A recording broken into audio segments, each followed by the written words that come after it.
Vamos a abrir nuestras Biblias, hermanos, en el capítulo 6 del libro de los Hechos. Capítulo 6, Hechos de los Apóstoles. Vamos a leer a partir del versículo 1 hasta el versículo 7. Dice así la palabra de Dios. En aquellos días, como creciera el número de los discípulos, hubo murmuración de los griegos contra los hebreos, de que las viudas de aquellos eran desatendidas en la distribución diaria. Entonces los 12 convocaron a la multitud de los discípulos y dijeron: no es justo que nosotros dejemos la palabra de Dios para servir a las mesas. Buscad pues, hermanos, de entre vosotros a 7 varones de buen testimonio, llenos del Espíritu Santo y de sabiduría, a quienes encarguemos de este trabajo. Y nosotros persistiremos en la oración y en el ministerio de la palabra. Versículo 5.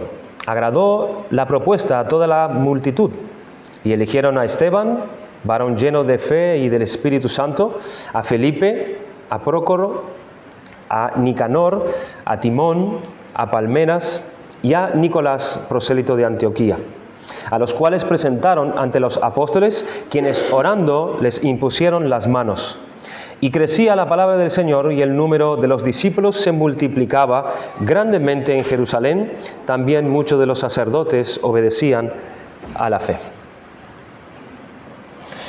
Este es un pasaje muy conocido, hermanos, por todos nosotros, y generalmente este pasaje es usado o apuntado para referirse en la elección de los diáconos dentro de la iglesia.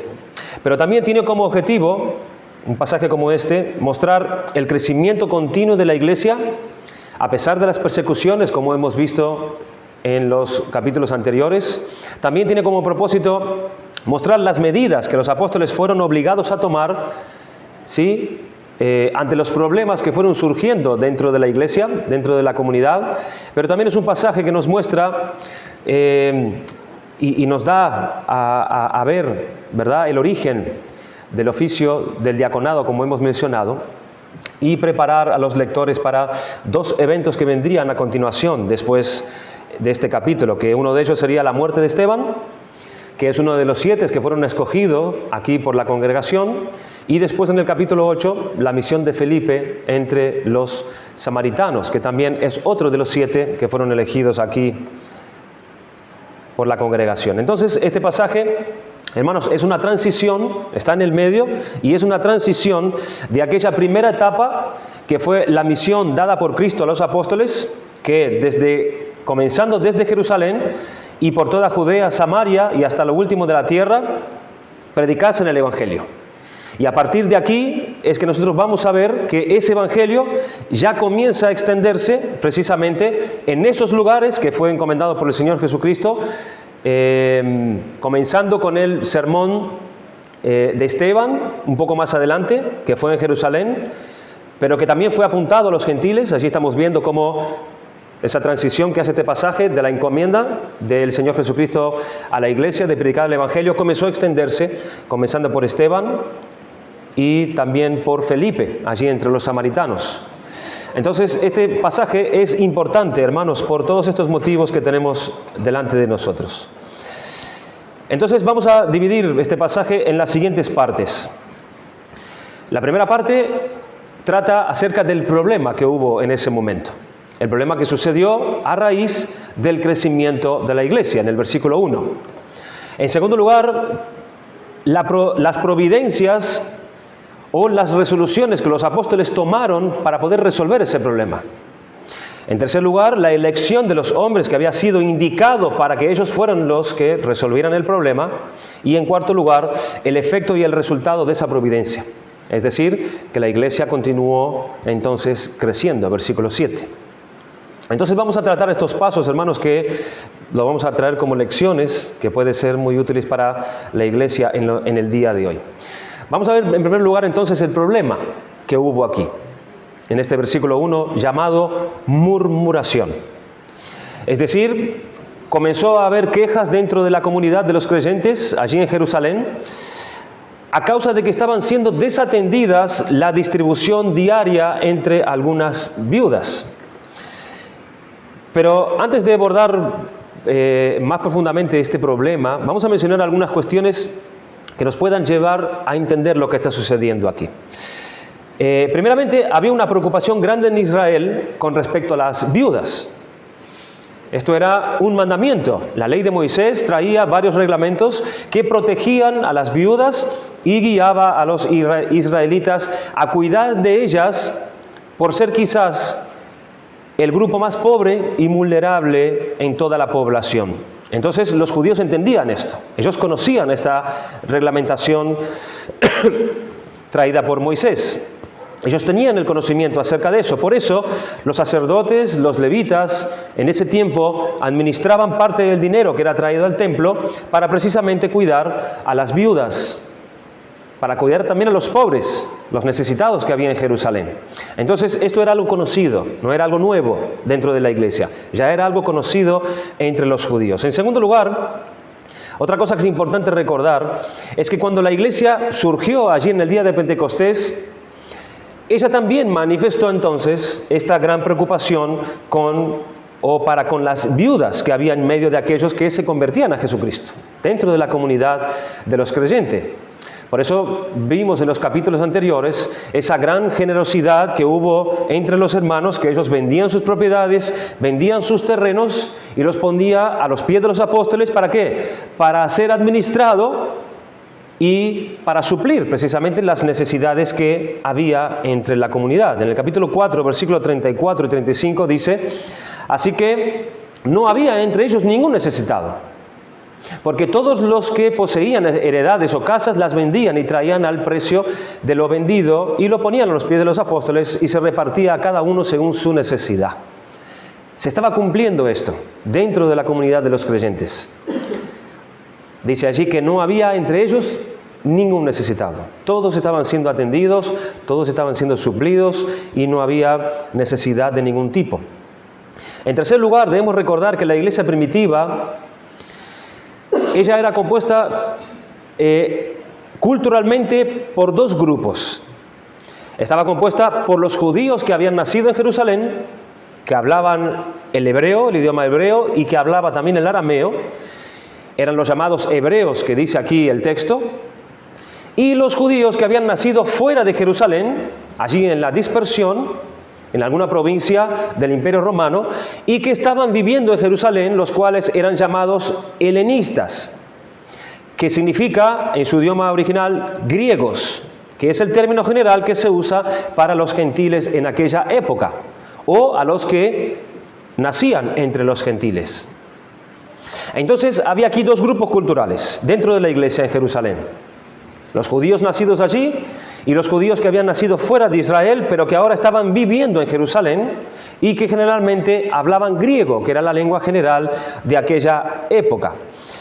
Y casi con seguridad, estos eran los que vivieron en otras ciudades y habían venido a adorar allí en el tiempo de Pentecostés, ¿se acuerdan? Con la predicación de Pedro, estas personas se convirtieron, que venía gente de todos lados, ¿se acuerdan? Judíos venían a adorar, y por medio de la predicación de Pedro viene el Espíritu Santo y convierte a muchos de esos judíos que vivían fuera de Jerusalén. Y a partir de allí, hermanos, esto generó un problema dentro de la iglesia en cuestión al sustento. ¿Por qué? Porque la iglesia pasa de tener 120 miembros y con un solo sermón pasó a tener más de 3.000 personas. Y la pregunta era cómo alimentar a todas estas personas. Entonces muchos hermanos que tenían cierta condición, que tenían heredades, que tenían terreno, ellos vendían sus propiedades y sus bienes y entregaban el dinero para que sea administrado para la necesidad de los pobres y especialmente para la necesidad de las viudas, siendo el grupo, repito, más vulnerable y necesitado de la época. Otra cosa que necesitamos recordar es que los apóstoles habían asumido la responsabilidad de la administración total de la iglesia. Eran ellos, los 12. Ellos no solamente lideraban la iglesia de manera espiritual, es decir, ministrando la palabra de Dios, ministrando los sacramentos en la iglesia, sino que ellos también cuidaban de esta parte también, de la administración, de los bienes, de las necesidades del pueblo. Y probablemente esta distribución era no solamente de alimentos y de comida, sino también de dinero. Nosotros vemos más atrás, en el capítulo 5, en el caso de Ananías y Zafira, que ellos colocaron el precio en las manos de los apóstoles. O sea que las personas no solamente traían alimento, traían provisiones, sino que traían dinero. Y los apóstoles se encargaban de la distribución de todo esto. Lo que se había que comprar, cómo había de distribuirlo, etc. Y los 12 apóstoles estaban también responsables de esto. Entonces la iglesia, al haber pasado rápidamente a tener 4, 5, 6 o 7 mil personas en ese momento, y los apóstoles siendo solamente los 12 los que ministraban toda esta cuestión, era obvio que el modelo ya no iba a funcionar de manera correcta. 12 personas no tiene cómo administrar o cuidar de una comunidad de 7.000 personas y que incluso estaba creciendo aún más. Era muy difícil esta tarea. Y a la luz de estos hechos es que nosotros podemos comenzar entonces a entender el problema que comenzaba a surgir allí en Jerusalén, en la comunidad de los cristianos.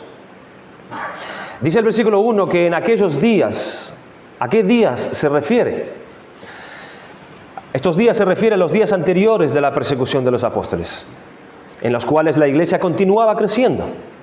Entonces, durante aquel periodo de crecimiento, así con el crecimiento también, hermanos, vinieron los problemas en la iglesia.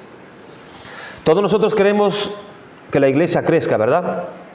Ese es un deseo, que venga la gente a la iglesia y la iglesia crezca numéricamente. Pero tenemos que saber que cuanto más la iglesia crece, más problemas también surgen dentro de la iglesia. Con esto nosotros no queremos decir que las iglesias pequeñas no tengan problemas. Es al contrario, las iglesias pequeñas también tienen problemas y a veces los problemas en las iglesias pequeñas son peores. ¿Por qué? Porque nos conocemos todos. Se conoce todo el mundo allí. Y en las iglesias grandes, quizás cuando surge algún problema, entre tanta gente, ese problema se pierde o no se nota tanto, o no es tan fácil de ver. Pero también es cierto, hermanos, que el tamaño del problema generalmente es proporcional al tamaño de la iglesia. Así que cuando la iglesia crece, es obvio que los problemas también comenzarán a crecer. Y aquí es el caso de lo que está pasando en la iglesia en Jerusalén. Como creciera el número de los discípulos, hubo murmuración. ¿Ven el motivo? La murmuración comienza y el motivo que da la palabra de Dios es porque creció el número de los discípulos. Entonces la murmuración comenzó con el aumento de la iglesia, porque al haber tanta gente, la administración ya no estaba siendo tan justa como se quisiera. Y la razón del problema, hermanos, pudiera ser dos posibilidades. La primera es que no hubo ninguna mala intención de parte de las personas que estaban responsables de distribuir tanto el dinero como los alimentos para con las viudas, sino que el simple motivo fue que la iglesia comenzó a crecer demasiado, entonces ellos no tenían condiciones. Cuando nosotros pensamos en las iglesias de Jerusalén, hermanos, no tenemos que imaginarnos a 6, 7 mil personas dentro de un solo lugar, dentro de un templo. Allí estaba aquel lugar que ellos usaban en el templo, que era un lugar cubierto, que apenas entraban entre 2.000 personas y 3.000 personas como mucho, pero aquí estamos hablando de 7.000 personas ya. Y no tenemos que imaginar un lugar, un templo donde la iglesia se reunía, sino que más bien esto era una actividad que era de casa en casa. Las personas se reunían en las casas. Entonces piensa lo que sería saber cuáles eran las necesidades particulares de todas las personas que estaban en todas esas casas. Estamos hablando de 7.000 personas. Así que miren el tamaño del problema que eso representaba. Así que una posibilidad al problema es que al aumentar el número de creyentes y así el sistema de casas, era probablemente imposible tener una administración correcta solamente a través de 12 personas, de todas las necesidades de pobres y especialmente de viudas. En segundo lugar, la segunda posibilidad del problema podría ser la causa de los prejuicios. Porque había quizás prejuicios de parte de los hebreos, que eran los judíos nacidos allí en Jerusalén, en Israel, que hablaban hebreo y arameo, hacia los helenistas, que eran los judíos nacidos fuera de Israel y que hablaban griego. Entonces, hermanos, siendo los hebreos seguramente la mayoría de los creyentes de la comunidad allí en Jerusalén, se estaban dando preferencia a sus propias viudas y estaban siendo desatendidas las viudas de los hermanos griegos. Esto no sería algo imposible. Podría ser una de las posibilidades del problema. Pero el texto no nos da ninguna sugerencia en cuanto a una causa real. A no ser, el texto lo que hace es informar que esto es lo que estaba sucediendo durante el crecimiento del número de los discípulos. Pero ciertamente nosotros debiéramos inclinarnos por la primera hipótesis, ya que tampoco en el texto nosotros no vemos ninguna reprensión, no vemos ninguna amonestación ni corrección acerca de las intenciones de nadie allí a causa del problema. Así que no parece que la causa fuese por perjuicios, sino probablemente esto fue el resultado de un crecimiento muy grande y muy rápido, siendo difícil de sobrellevar. Y las viudas estaban siendo desatendidas y esto entonces provocó entre el pueblo la murmuración. La murmuración tenía una razón de ser. Sí, tenía una razón de ser. Pero ella no es la reacción correcta. No es la reacción correcta, porque la murmuración es una reclamación. Es un colocar la culpa sobre otro de lo que está pasando de manera implícita. Es cuando nosotros estamos murmurando, es cuando estamos reclamando, no estamos satisfechos de cómo se están llevando las cosas dentro de la iglesia y entonces comenzamos a hablar de más y en secreto. Murmuramos. Y hay dos maneras de hablar en secreto, hermanos. Una es la oración, por supuesto, que es cuando vamos en lo secreto y hablamos con Dios. Esa es la oración. Son palabras en secreto. Y la otra manera de hablar en lo secreto es precisamente la murmuración, que es cuando vamos en lo secreto y hablamos con los hombres. Esa es la murmuración y eso es pecado. No es la manera correcta de afrontar las dificultades y los problemas que hay dentro de la iglesia. No es la murmuración, eso es un pecado delante de Dios. Y los apóstoles entendieron aquí, hermanos, que con esto había un tremendo potencial para que se llevara a cabo la primera división dentro de la iglesia. Ya se formó dos grupos aquí dentro de la iglesia. Aquí la iglesia escapó de manera fina de ser dividida. Y aquí habría nacido precisamente, o quizás, dos iglesias. Por un lado, la comunidad evangélica hebraica de Jerusalén y por otro lado, la comunidad evangélica helenista de Jerusalén, que eran estos dos grupos que estaban murmurando. ¿Cuál fue la causa de la división? ¿O cuál hubiese sido la causa de la división? Hermanos, no habría sido seguramente por un tema doctrinal. Seguramente no. Sino fue o sería por un simple problema de administración. Y lamentablemente muchas iglesias se dividen por esto, porque no tienen la sabiduría de saber tratar los problemas de administración que hay dentro de la iglesia. Problemas que van a surgir sí o sí, problemas que van a estar allí en medio de nosotros, porque en cuanto la iglesia crece, los problemas surgen. Y lo que tenemos que orar en súplica al Señor es más bien que Él nos dé sabiduría para poder tratar los problemas de administración. O los asuntos de administración, porque no es un problema. El problema lo ocasionamos nosotros cuando empezamos a murmurar, cuando no estamos satisfechos de las cosas que no hacen como nosotros queremos. O cuando nosotros perdemos, que puede ser algo que sea real, que estoy perdiendo en algún tipo de administración. Pero la murmuración no es la manera correcta de actuar cuando esto sucede. Entonces, había aquí este problema potencial, hermanos, de una división, a no ser por la reacción rápida e inmediata de los apóstoles dirigidos por Dios para poder resolver rápidamente aquello que estaba sucediendo, que es lo que nosotros vemos aquí en los versículos 2 y 4. Entonces vemos aquí lo que los apóstoles hicieron ante aquella amenaza que traía la murmuración sobre la unidad de la iglesia. Ellos convocaron la comunidad de los discípulos. Con seguridad, ellos no convocaron los 6 o 7 mil miembros que había dentro de la iglesia. Eso es algo obvio, ¿verdad? Pero sí un buen número representativo de los creyentes que había en Jerusalén.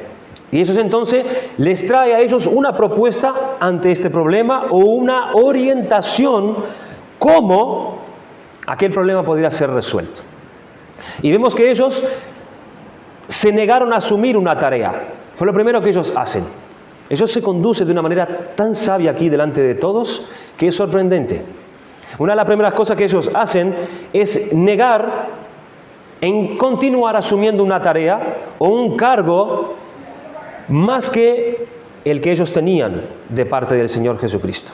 Dice el versículo 2, no es justo que nosotros dejemos la palabra de Dios para servir a las mesas. Miren la sabiduría que ellos traen al pueblo primeramente, para que ellos comenzaran a pensar y pusieran las prioridades en orden para poder solucionar aquel problema que era secundario. Nosotros no debemos pensar aquí, hermanos, que ellos estén considerando este servicio del cuidado de las viudas y de los pobres como un menosprecio. Ellos no estaban menospreciando esta tarea, este trabajo o este cuidado, no, sino que ellos no pueden hacer las dos cosas a la vez. Que mientras un servicio estaba creciendo en la demanda, entonces había que priorizar las tareas.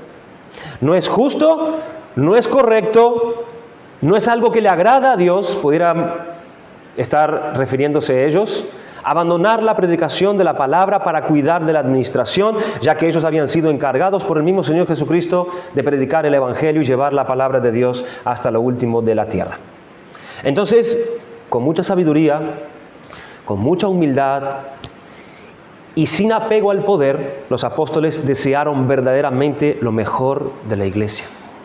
Y supieron tratar esta cuestión con grande sabiduría. Ellos estaban diciendo, nosotros no vamos a responsabilizarnos ya más de esta área importante de la iglesia.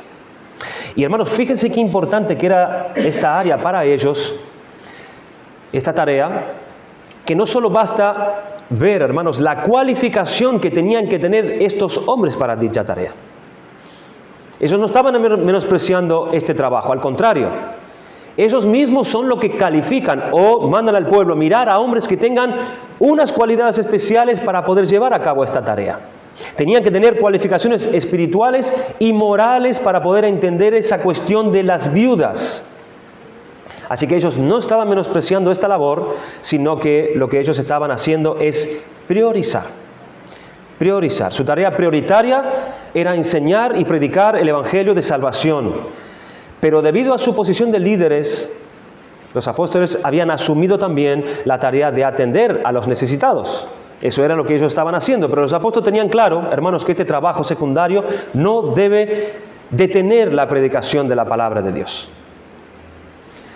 El sentido de la palabra mesas aquí no hace referencia a una persona que es un camarero, que está en un servicio ordinario sirviendo a las personas como alguien que es mandado. No se está refiriendo o no quiere dar esta imagen, sino que se relaciona con la frase distribución diaria, y esto abarca muchas cosas,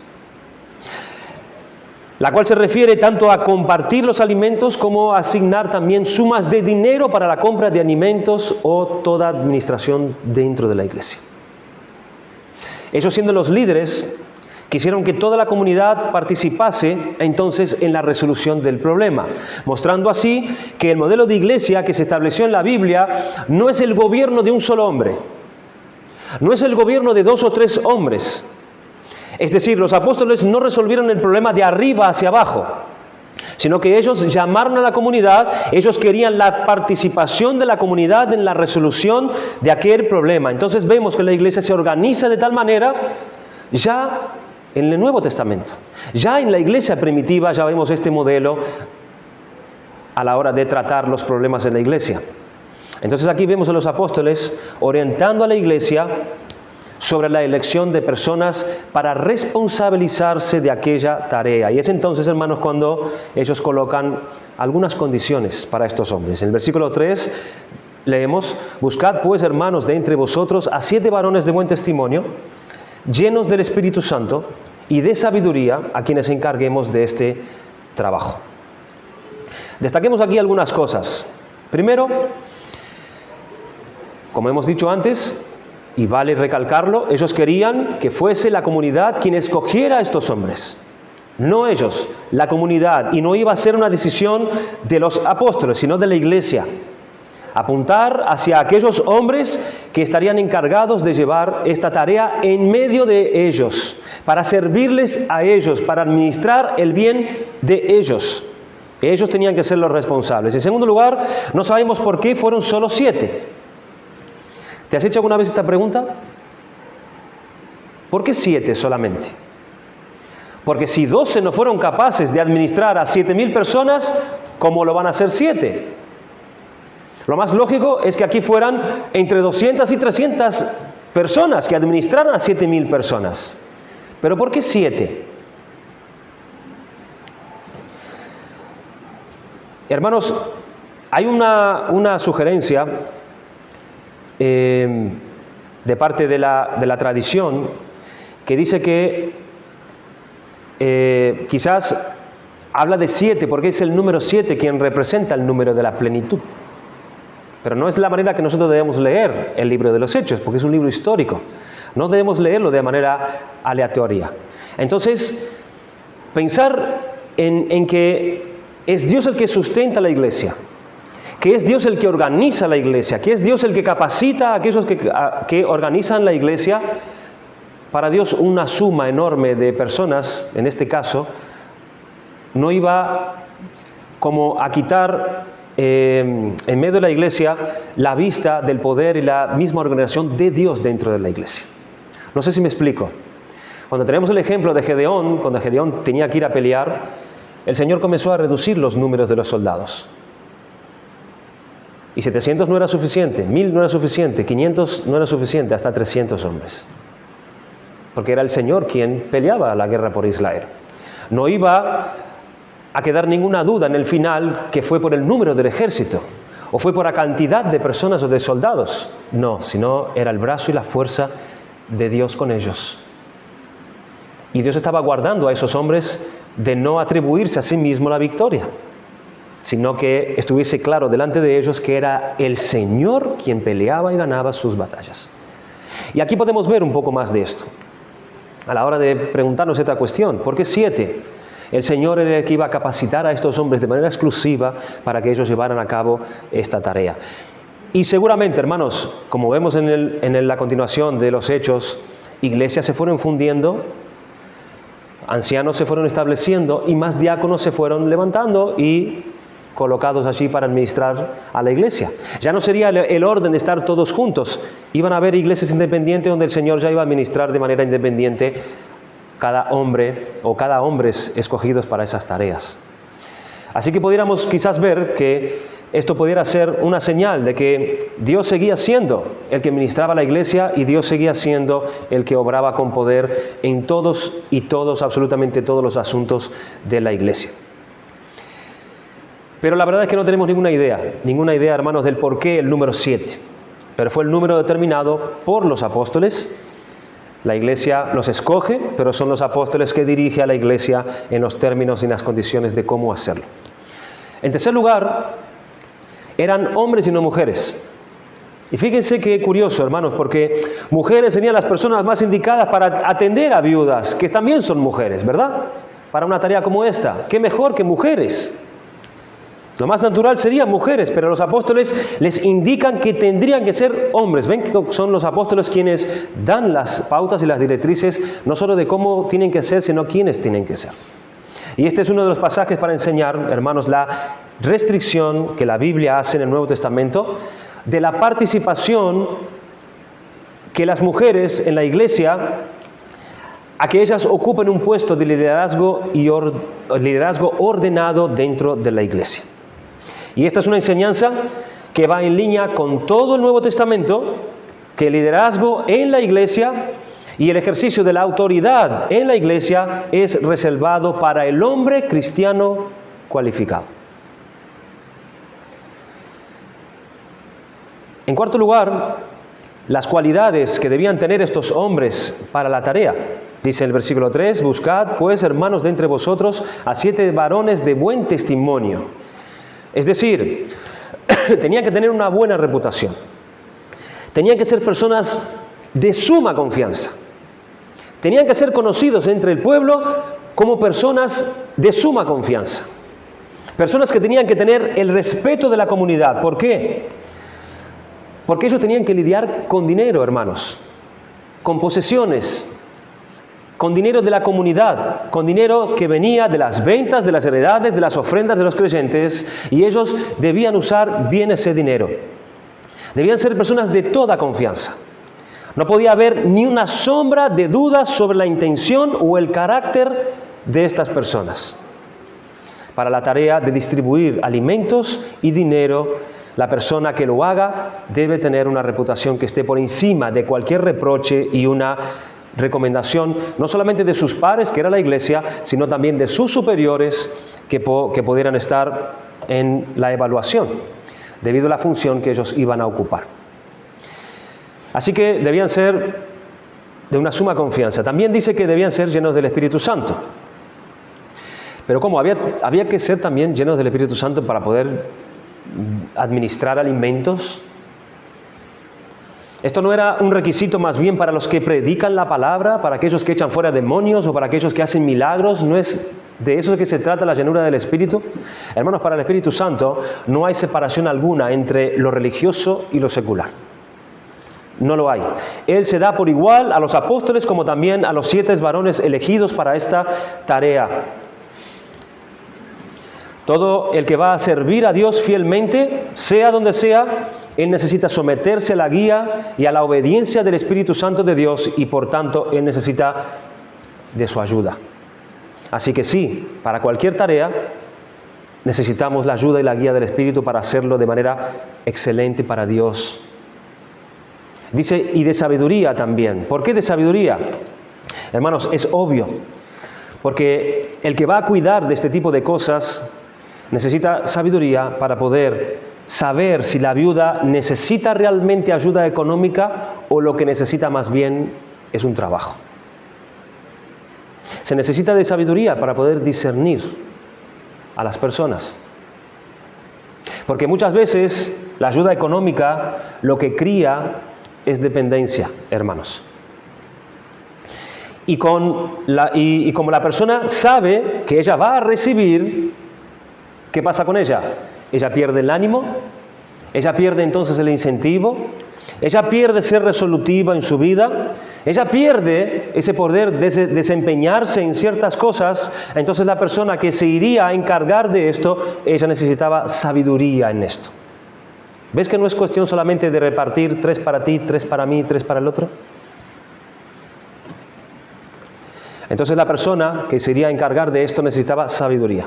Porque hay gente, hermanos, que verdaderamente necesita de ayuda económica, pero también hay gente que necesita de una oportunidad, de un trabajo para salir adelante. Y hay que conocer a la persona, si esa persona tiene familia, si esa persona tiene hijos. Entonces no cualquier persona, hermanos, es cualificado para administrar el dinero de la iglesia.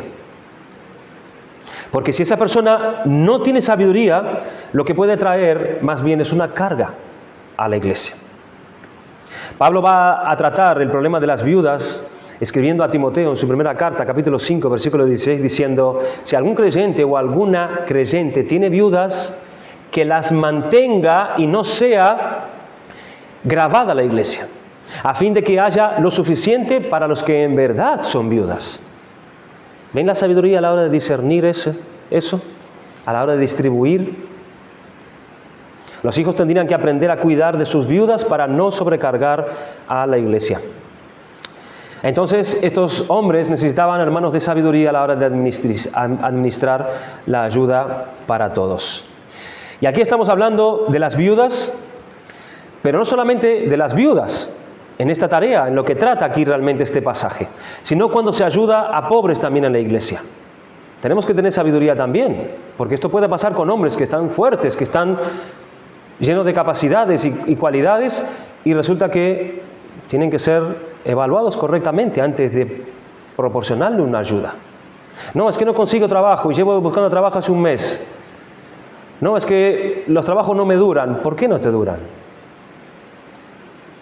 El que ministra el dinero, el que va a proporcionar esta ayuda, tiene que tener sabiduría para no dañar a esa persona y tampoco traer carga a la iglesia. O, hermanos, también cuando se ofrenda para la necesidad de otra iglesia. ¿Qué es lo que estamos llamados a averiguar? ¿Qué es lo que estamos llamados a conocer de esa iglesia? ¿Por qué hay necesidad en esa iglesia? ¿Se está administrando mal? ¿El dinero desaparece? Nosotros quizás no lleguemos al fondo, pero estamos llamados a averiguar, no soltar el dinero de la congregación así tan fácil. Necesitamos sabiduría para esto. Y una vez que tenemos la información de lo que hay que saber, de la necesidad, entonces necesitamos sabiduría para emplear o no emplear o saber administrar. Buscad pues, hermanos, de entre vosotros a 7 varones de buen testimonio, llenos del Espíritu Santo y de sabiduría, a quienes encarguemos de este trabajo. Ante estas cualidades, vemos entonces que para los apóstoles este no era un trabajo, hermanos, de poca importancia. No era un trabajo de poca importancia, sino que era un asunto de establecer prioridades y tener un buen orden dentro de la iglesia. Entonces en el versículo 4 vemos a los apóstoles establecer estas prioridades. Dice, y nosotros persistiremos en la oración y en el ministerio de la palabra. Entonces, con las necesidades de las viudas en manos de otras personas capaces, de confianza, los apóstoles podían entonces dedicarse a la oración y al ministerio de la palabra. Pocos predicadores o pocos hombres con sabiduría negarían que la oración es fundamental para ministrar la palabra de Dios, ¿verdad? Es de total prioridad la designación del tiempo, este vínculo indisoluble entre hablar a Dios, que es la oración, a favor de las personas, y hablar a las personas de parte de Dios. La oración y la predicación nunca deben separarse. Esto es algo que debe ir junto. Esta oración que se habla aquí, a la que se refiere, bien puede referirse a la oración pública como también a la oración particular, en privado. Oraciones por el crecimiento de la iglesia, oraciones por la vida de los miembros de la iglesia, oraciones por el avance del reino, por los enfermos, por los necesitados, por la salvación de los perdidos. No faltaría motivo, seguramente, hermanos, de oración por la que los apóstoles se dedicaran a la oración, en público o en privado. Y se necesita tiempo para eso, tiempo y perseverancia y dedicación, porque muchas son las necesidades y los motivos de oración. Y la segunda prioridad es el ministerio de la palabra. Es ministrar la multiforme gracia de Dios, hablando la palabra de Dios a las personas. Es enseñar a la iglesia, es predicar el evangelio de Cristo. Entonces tenemos aquí 2 oficios. El ministerio a los pobres, donde se eligieron a estos 7 para hacerse cargo, y el ministerio de la palabra de Dios. Y vemos como ya, hermanos, desde temprano, este fue el patrón de la iglesia del Nuevo Testamento. 2 oficios, los pastores o ancianos, que se dedicaban al liderazgo espiritual de la iglesia, y los diáconos, que se dedicaban al ministerio de las necesidades entre los pobres o los necesitados en la iglesia. Entonces, de manera bíblica, nosotros entendemos que solamente hay 2 oficios en la iglesia: pastores y ancianos, que es el mismo oficio, y los diáconos. Y es eso mismo que vemos más adelante que hace el apóstol Pablo cuando él funda las iglesias y establece allí ancianos y pastores en medio de ellos, y las iglesias son encaminadas a este modelo. Tenemos que destacar aquí, hermanos, también que el foco de los apóstoles en aquello en que han sido llamados es precisamente esto. Puede suceder que en iglesias pequeñas el pastor no tenga a otras personas con ciertas cualidades para poder auxiliarle a él. Entonces, recuerden la función de los apóstoles, los 12 en el principio. Ellos se dedicaban a la oración y a la predicación, y también se tenían que dedicar a la distribución de todas estas cosas. Quizás hay pastores en iglesias pequeñas que no tienen personas para auxiliarle. Entonces el pastor es el que abre la iglesia, es el que cierra la iglesia, es el que limpia la iglesia, es el que arregla lo que se rompe en la iglesia, es el que pinta la iglesia, es el que cambia la lamparita de la iglesia cuando se funde, es el que riega las plantas de la iglesia, es el que predica. en la iglesia, Él es el que lleva las reuniones de oración, Él es el que visita a los hermanos en la iglesia, bautiza y a los convertidos en la iglesia, es el que visita a los hermanos en las casas, es el que predica.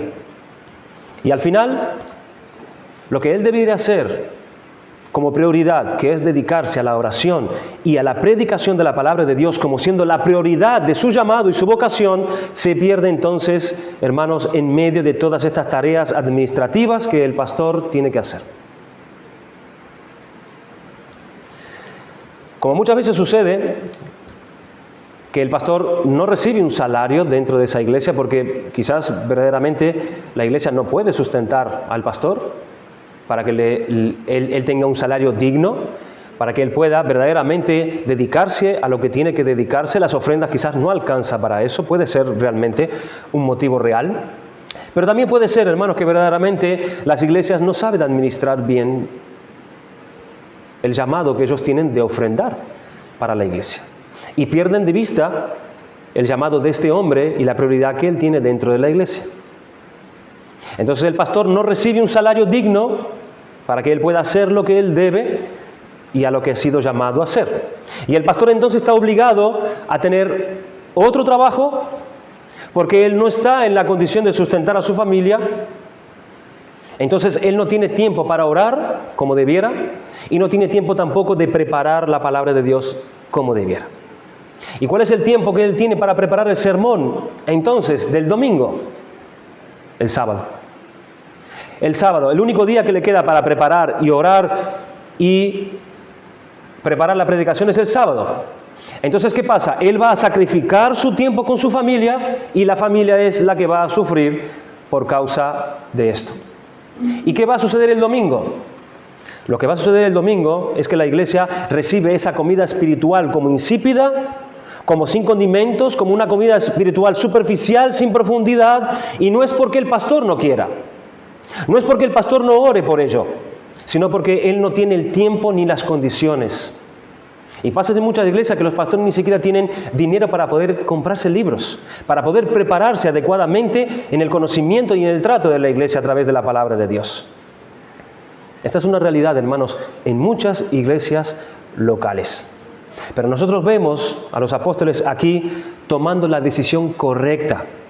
Ellos dicen, nuestra prioridad es la oración y el ministerio de la palabra de Dios. No es justo, no le agrada a Dios que esto se desatienda como una prioridad máxima. Así que esa es la prioridad que los pastores deberían establecer también dentro de sus iglesias. Entonces, hemos visto cuál fue el problema. En segundo lugar, hemos visto la estrategia de los apóstoles para resolver el problema en la elección de esos 7 hombres con todas esas condiciones y cualidades espirituales y morales para poder administrar la cuestión de la finanza. Y vemos a los apóstoles también estableciendo estas prioridades fundamentales en la iglesia. ¿Cómo es que la congregación se toma esta propuesta que hicieron los apóstoles? ¿Cómo se lo tomaron? Dice el versículo 5, agradó la propuesta a toda la congregación.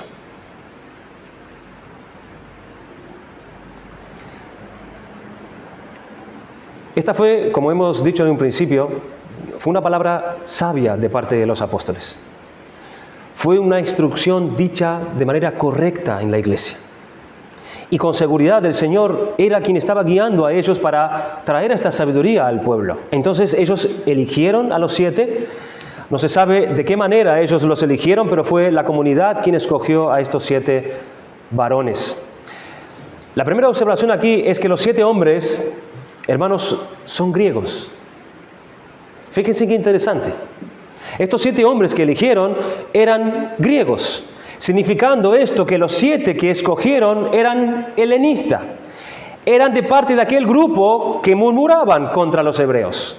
Entonces, para que no hubiera ningún tipo de dudas, que no había ningún prejuicio contra las viudas de los helenitas, porque la congregación elige a los del mismo grupo de los que estaban murmurando para cuidar de este asunto al cual estaba en disconformidad. Y aquí queda, hermanos, entonces zanjado el asunto. No hay prejuicio, no hubo prejuicio. Porque precisamente desde ese grupo es que sacó los hombres para poder arreglar el asunto. Porque los helenistas ya no tenían de qué quejarse, porque eran precisamente helenistas los que ahora estaban a cargo de la administración. Entonces 7 son los hombres de los judíos griegos que escogieron. ¿Cuáles son? Primero Esteban, que es calificado como un varón lleno de fe y del Espíritu Santo. ¿Y por qué Lucas se interesa primero en destacar a Esteban con estas cualidades? Porque en el capítulo 7, que viene a continuación, se iba a tratar especialmente de Esteban. Esteban es el personaje principal de lo que iba a venir a continuación en ese capítulo 7, donde Esteban se iba a presentar como el primer mártir de la iglesia cristiana. Pero también él presenta a Felipe, que después Lucas lo describe a él allí en el capítulo 8 como aquel evangelista que lleva la palabra de Dios a Samaria. Sobre Prócoro, Nicanor, Timón y Pármenas o Parmenas, nosotros no sabemos nada al respecto de estos hombres. No hay ningún tipo de información acerca de estos hombres en la Biblia, ni tampoco en la tradición de la iglesia.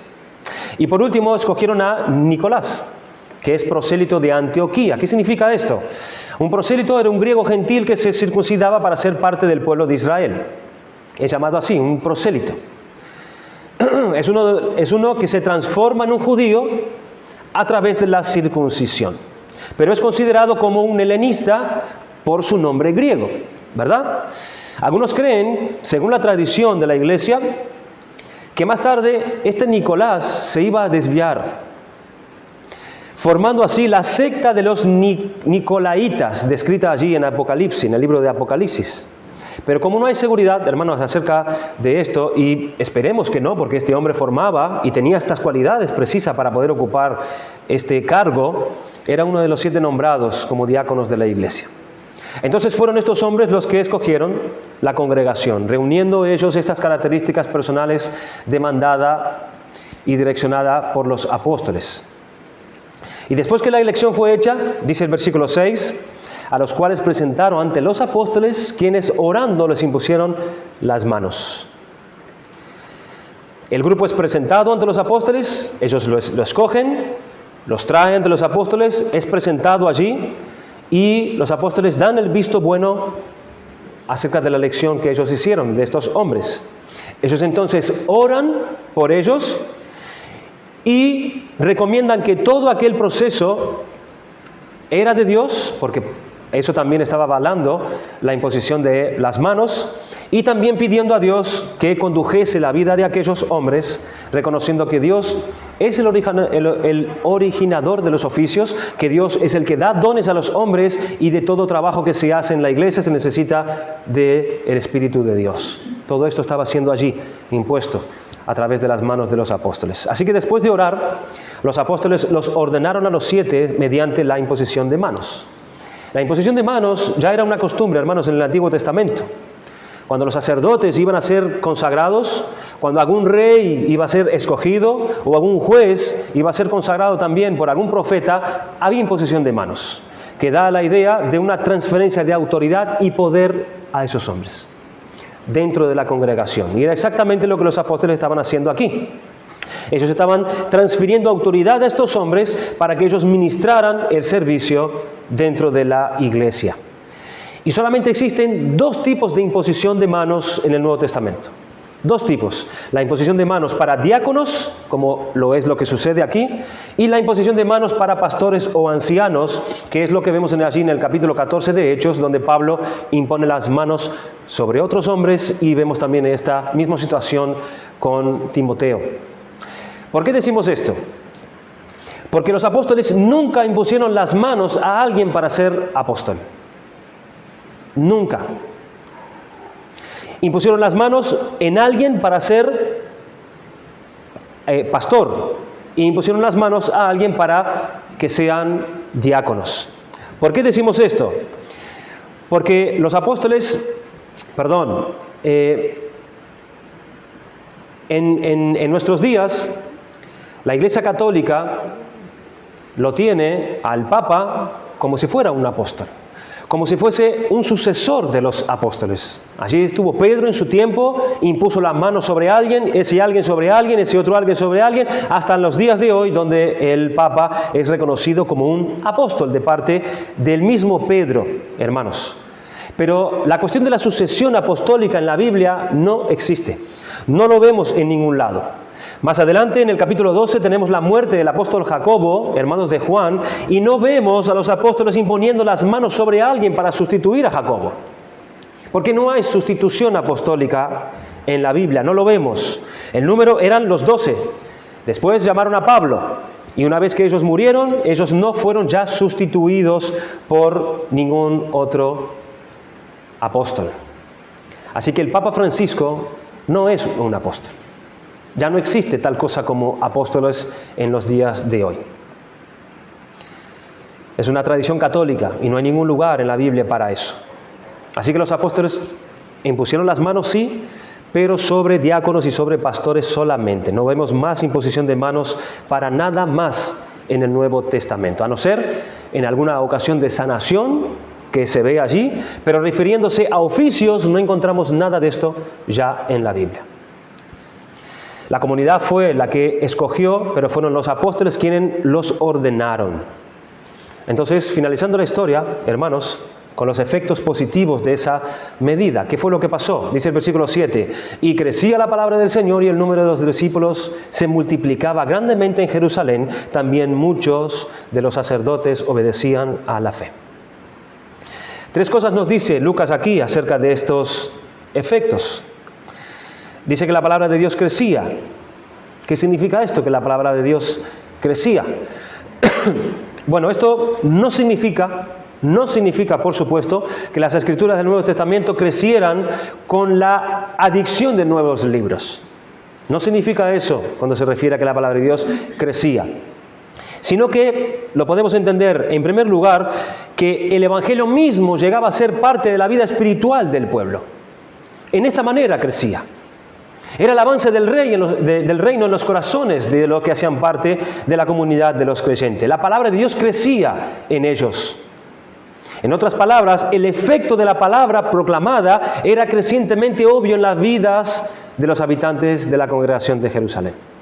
Eso en primer lugar. Y en segundo lugar, como un resultado directo de la proclamación y la enseñanza, a lo cual los apóstoles estaban ahora dedicados a la oración y ministrar la palabra, más y más gente creía y era añadida a la iglesia. A eso también se refiere cuando la palabra de Dios crecía. El predicar la palabra va conectado al crecimiento espiritual de la iglesia y al crecimiento numérico también de la iglesia. El Señor añade a la iglesia a los que van a ser salvos a través de la predicación de su palabra. Lucas agrega una observación más en este resumen. Él dice, y gran número de sacerdotes obedecían a la fe. Los sacerdotes eran aquellos encargados, responsables de las ofrendas de sacrificios de animales en el templo. Y había sacerdotes que habían reconocido en ese tiempo que el sacrificio de Jesús era el cumplimiento entonces de aquellos que hacían todos los días en el templo, que era matar animales. Habían llegado a ese reconocimiento y a ese entendimiento. Y ellos abandonaron entonces el ejercicio sacerdotal de ir y matar animales delante de Dios y pasaron a dedicarse entonces a seguir al Cordero de Dios que quita el pecado del mundo, quien ofreció un único sacrificio para el perdón de nuestros pecados. Los sacerdotes, quienes eran el grupo más duro de Jerusalén, resulta que muchos se convirtieron delante de la predicación de la palabra de Dios.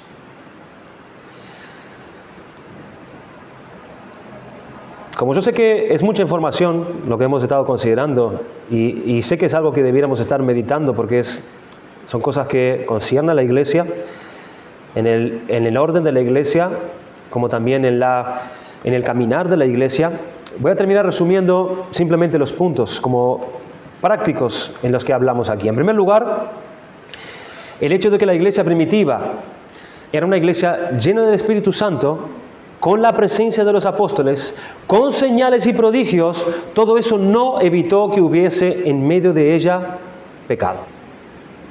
Aún con todo eso, no se evitó que hubiese en medio de ellos murmuración, queja y pecado. Y ella escapó por un pelo, hermanos, de ser dividida a causa de estos problemas.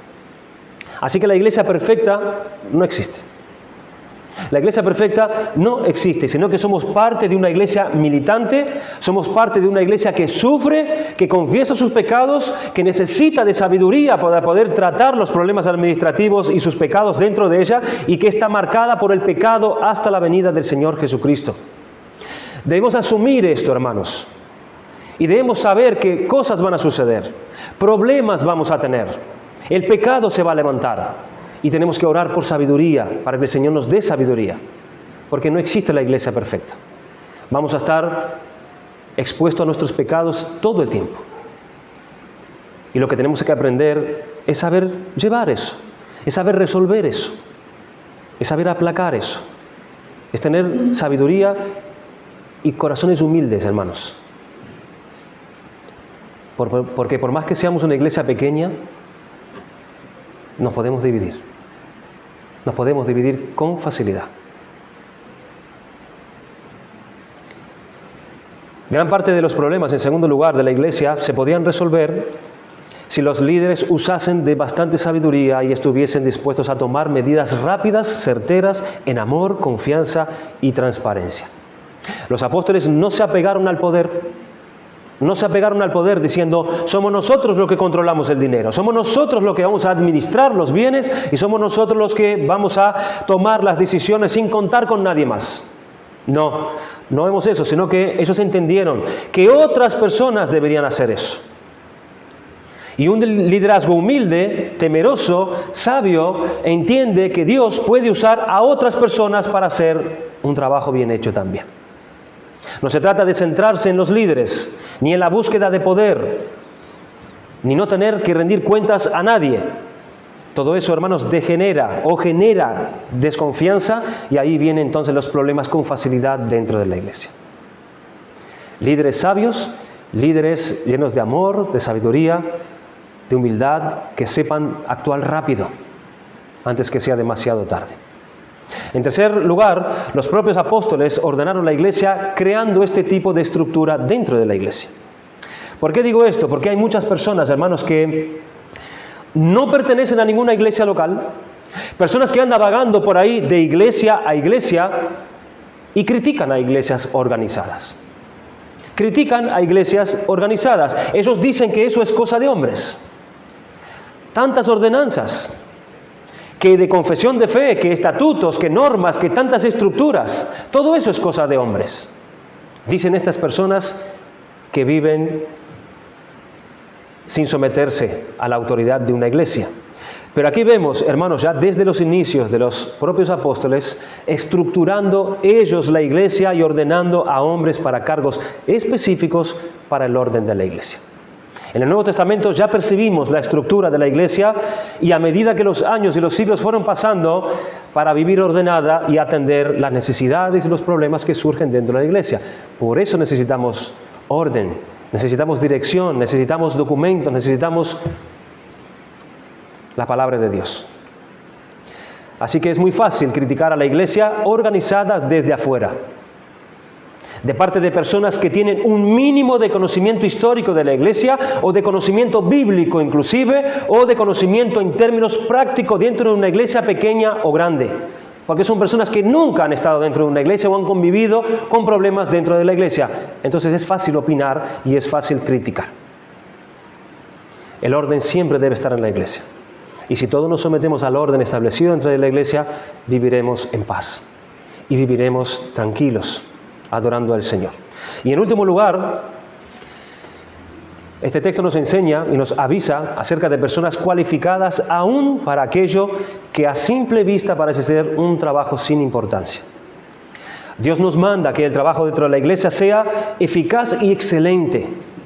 Dios demanda excelencia y eficacia, hermanos, en todo lo que hacemos, y para ello se necesita personas cualificadas, personas honestas, personas bien intencionadas, personas que temen al Señor. No podemos nombrar cargos en la iglesia para agradar a otras personas. No podemos hacer eso, no debemos hacer eso. Ni llenar huecos en la iglesia porque hay una necesidad y ponemos a fulano de tal allí a hacer esa tarea. Sino prestar atención en las cualificaciones que la Biblia enseñan para ver si esas personas las tienen o no las tienen.